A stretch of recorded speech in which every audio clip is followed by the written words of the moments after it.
Hello guys, welcome to a new video from the channel. This time we check how to change the GCash number at Casino Plus. So let's start.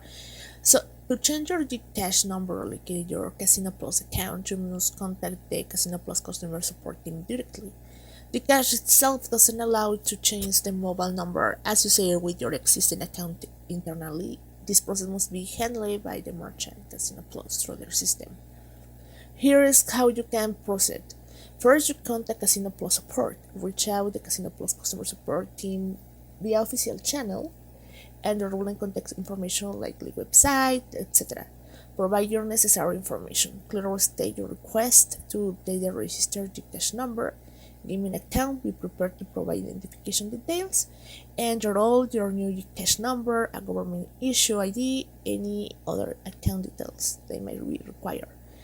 Follow the instructions. The Casino Plus team will guide you through the specific internal process. So that's how you can do it, guys. I hope this works for you. Thank you for watching this video. Remember to subscribe and don't forget to give us thumbs up to this video.